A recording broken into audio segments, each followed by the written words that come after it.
The Monster Hunter series is something that I've personally been hooked on since the days of Monster Hunter Freedom on the PSP. There's something about forging giant weapons and trekking out to slay massive monsters that really works for me. The latest in the series, Monster Hunter Rise, is a Switch exclusive, and I think the first thing that really stood out for me is how good it looks and runs on this console. I mean, it's clearly not as pretty as 2018's Monster Hunter World for the PS4, but it's definitely up there with some of the better looking Switch games. However, if there was one thing that concerned me coming into this game, it would be that it was more or less the same experience as Monster Hunter World, which was only released a few years ago. But I think that this is the greatest strength of Monster Hunter Rise. It has loads of new additions to the gameplay that makes it both faster and fresh, and this is exactly what I wanted. In some ways, Rise is certainly a contender for being the best in the series, but there are some areas that hold it back. Before we get into the review, it would help me out a lot if you hit like and sub for more RPG content. Also, come say hi on the socials. Alright, let's go. If you're new to the series, Monster Hunter is all about the hunt. You'll be in an endless cycle of preparing for a mission, hunting down a giant monster, then using those materials to create better equipment capable of taking on even stronger monsters. This is the reason that you'll keep playing, and in Monster Hunter Rise, this is also basically the story. Where Monster Hunter World included a bit more of a narrative involving the eventual slaying of a massive beast, Rise returns to its roots with a narrative that basically doesn't exist. Yeah, you can talk to NPCs and the village chief will occasionally say a few words, but that's about it. Storytelling is usually one of the most important factors of a game for me, but in Monster Hunter I really don't mind its absence at all. I came to town to slay monsters, and that's exactly what Rise allowed me to do, putting nothing in the way of this. Besides, if you want a story set in this massive beautiful world, then go play Monster Hunter Stories. The second in this series is coming out later in the year, so stay tuned for that.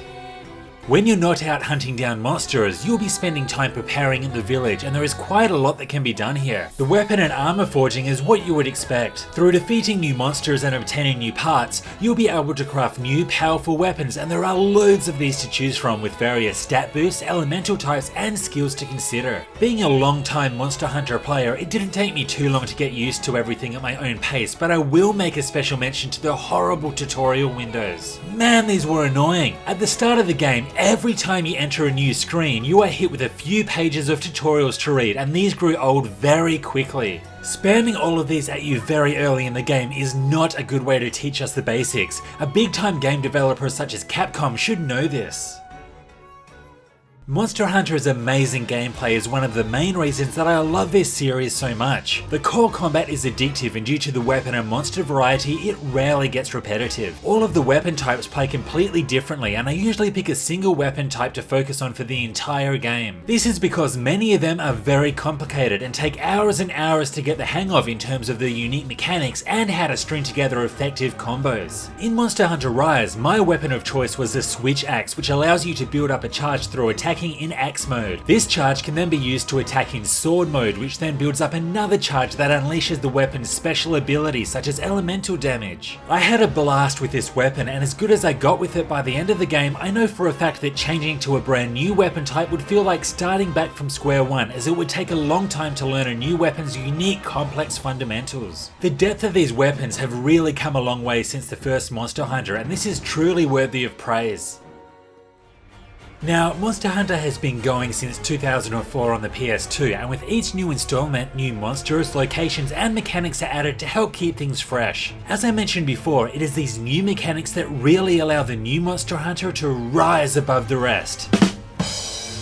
To start with, there are a couple of new mechanics that allow you to further customize your weapon. First, we have Rampage skills, which allows you to select one of 3 skills to attach to your weapon, provided you have the required items. Then there's the ability to switch skills, which lets you change a specific attack to map to a certain button. I love this new flexibility, even though there are only a couple of options per weapon type here. Next, we have pets. In Rise, you can fight alongside 2 pets, a Palicose, which is a cat, and a Palamute, which is a dog. Not only do these these buddies help you out on your hunts, but they are also absolutely adorable, especially since you can customize their equipment. The best part, however, is that you can ride on your Palamute, which saves so much time. Gone are the days where you can spend up to 10 minutes running around searching for monsters, which in a way I do kind of miss, to be honest. Now you can head straight there and reach any part of the map within a minute. Leaping off your Palamute and striking a giant beast from the air is also incredibly satisfying. This edition, however, is nowhere near as awesome as wire bugs, which change the actual combat up immensely. Each hunt, you begin with 2 wire bugs, and their use works on a cooldown system. In terms of functionality, wire bugs have many purposes. For starters, they can help you reach higher areas of the map with ease, and with the addition of wall running, you'll be able to get around much quicker and more fluidly than you could in any other Monster Hunter game.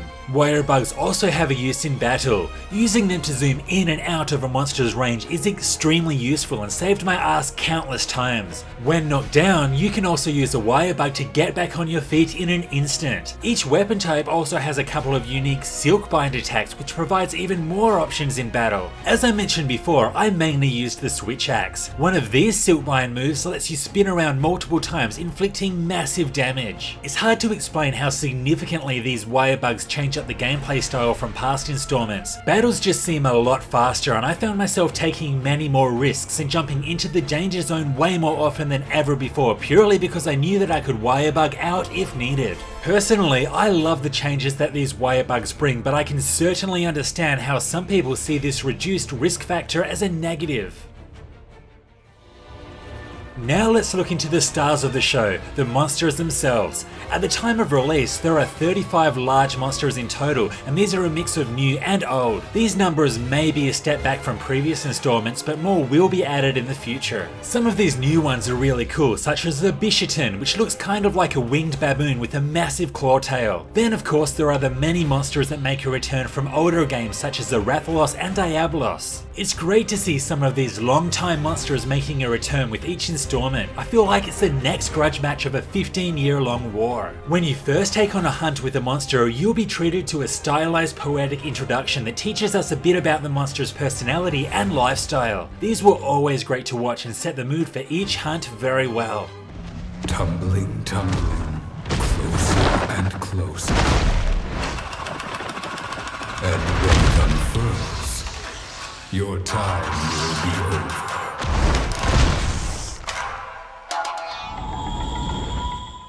Rise also features the ability to ride on these monsters in battle. This is really cool as it allows you to jump onto these giant beasts and take control of them. I really liked how these monsters control too. I mean, they're quite difficult to turn around and seem a bit unresponsive at times, which makes perfect sense considering, you know, they don't want you to be riding them. Now, riding these monsters into walls to damage them or having them attack other giant monsters is a cool idea, I'm not going to deny that, but it does come at an expense. Let's take this for example. I'm out there fighting a Diabolos when an Almudron and a Kula Yaku come out to wreak havoc. This should be the part where I shit myself and run away, as there are now 3 dangerous creatures out there capable of killing me in an instant. But this is not the case. I don't think the second or third monster ever even damaged me. Rather than a threat, they are just harmless tools, simply there to have you attack them once and then ride them. I really miss this fear factor and would have loved this to be balanced a little bit more.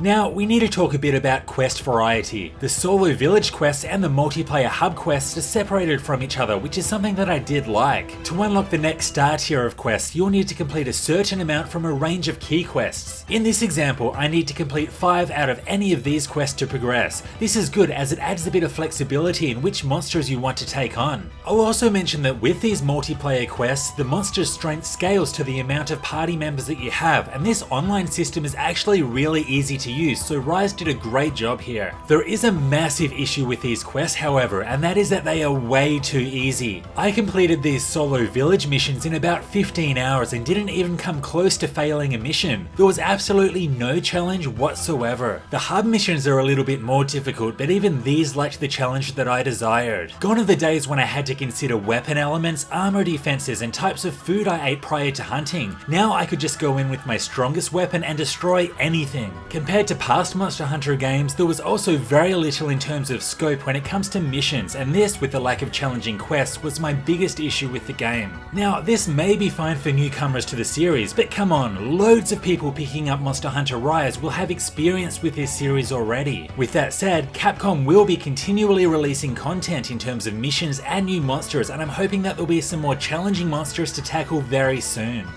Before I end this review, I'll quickly mention the brand new mode called Rampage. These work a bit like a tower defense game, as you'll need to build various defensive structures to stop a horde of monsters from destroying the main gate. The further you get into each rampage, the more powerful defensive options you'll get, so you'll basically be running around setting, upgrading and using different structures, and also attacking monsters physically. This can be a lot to manage when you're on your own, so I definitely found it better when teaming up with others. Also, these monsters go down way easier than they would in a regular hunt, and your damage is also greatly increased. Completion of these rampages are very worthwhile, as they're the only way to get defender tickets, which are needed to give your weapons rampage skills. I thought rampages were a fun addition, especially when teaming up with others, but I did find that the novelty wore off pretty quickly.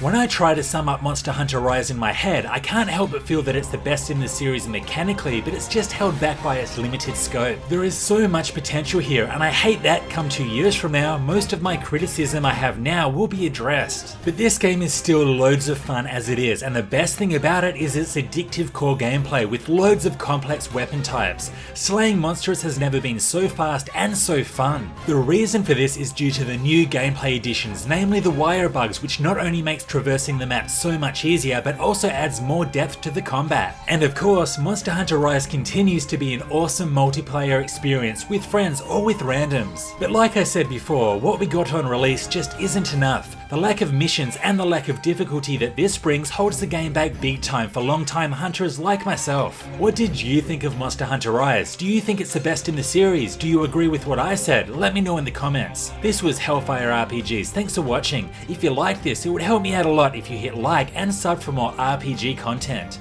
See you next time.